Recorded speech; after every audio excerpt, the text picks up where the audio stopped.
اور یاد رکھیے مصیبتیں اللہ کے پیاروں پر آتی ہیں۔ 500 سال فرعون نے دعوی خدائی کیا ہے معاذ اللہ۔ 300 سال فرعون کا حال یہ تھا کہ ننگے پاؤں کانٹوں پہ چلتا تھا اور اس کے پیر میں کانٹا بھی نہیں چبھتا تھا۔ فرشتے کہتے ہیں یا اللہ یہ کیا ہے؟ وہ تو اور ڈٹ جائے گا کہ میں خدا ہوں۔ فرمایا مہلت دے رہا ہوں۔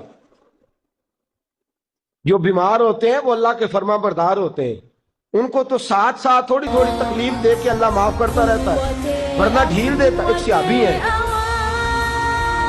طبقات ابن سعد میں روایت ہے، ایک صحابی اپنی بیوی سے کہتے پانی لاؤ، رات کا وقت ہے، آنکھ کھلی تو کہتے اٹھ پانی لاؤ۔ بیوی پیالے میں پانی لائی، سو گئے، آنکھ لگ گئی۔ فرما بردار بیوی ساری رات پانی لے کے کھڑی رہی، ساری رات۔ کبھی سنتے تھے ہم بھی بزرگوں سے کہ بیویاں ایسا کرتی ہیں، کبھی سنا کرتے تھے۔ وہ شوہر بھی بڑے تقوی اور طہارت والے ہوتے تھے تو بیویاں بھی بڑی فرما بردار ہوتی ہیں کہ ساری رات بیوی پانی کا پیالہ لے کے کھڑی ہے۔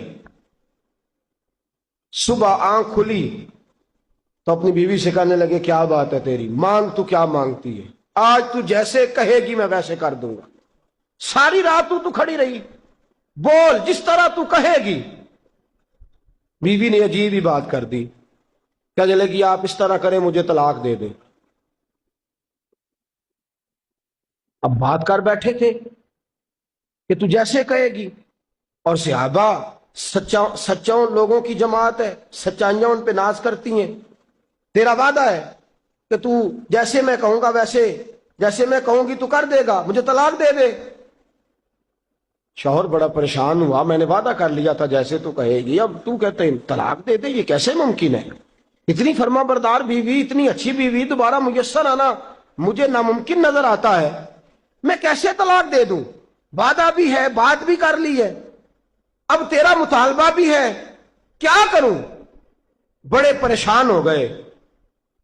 جب کسی طور بھی بات ہے نا مشکل مرحلہ، بات مشکل ہے نا، جیسے تو کہے گا کہے گی میں ویسے، بندہ دعویٰ وہ کرے جو اس سے ہو جائے گی بات، جو دعویٰ کر۔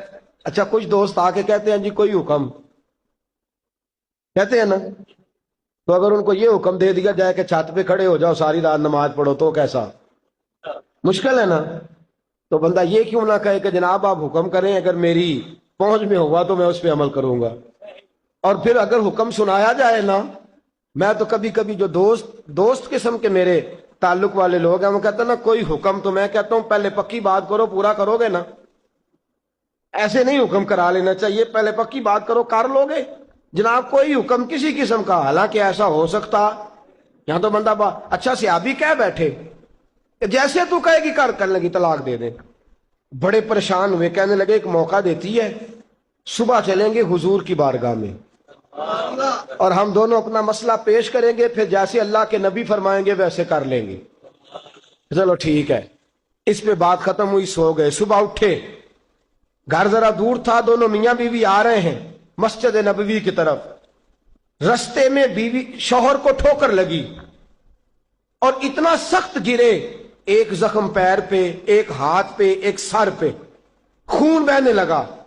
بیوی کہنے لگی اٹھیے اور گھر چلیے، مجھے طلاق نہیں چاہیے۔ اٹھے، گھر چلیں، میں آپ کی مرہم پٹی کرتی ہوں، گھر چلتے ہیں، مجھے نہیں طلاق چاہیے۔ کہنے لگے بھائی تیری عجیب منطق ہے، ساری رات میں سو نہیں سکا، پریشان رہا، صبح سے بھی آج پریشان رہا، میرا اتنا وقت بے چینی، پہلے طلاق چاہیے اب نہیں چاہیے، ماجرا کیا ہے؟ کہنے لگی اصل بات یہ ہے کہ میں نے اپنے رسول پاک صلی اللہ علیہ وسلم کی حدیث سنی، حضور نے فرمایا جس سے اللہ پیار کرتا ہے اسے مشکل میں ڈال دیتا ہے، اس پر کچھ مصیبتیں آ جاتی ہیں جس سے اللہ محبت کرتا ہے۔ تو میں جب سے تیرے گھر آئی تھی میں نے کوئی مصیبت نہیں دیکھی تھی، تو میں سمجھنے لگی تھی کہ اللہ تجھ سے پیار نہیں کرتا، لیکن آج تجھے چوٹ لگ گئی ہے، تجھ پر کچھ تھوڑی مشکل آئی ہے، تو مجھے سمجھ آئی ہے کہ نہیں اللہ تجھ سے پیار کرتا ہے، لہذا میں تجھ سے طلاق نہیں رہوں گی، تیرے گھر کے اندر ہی وقت گزاروں گی۔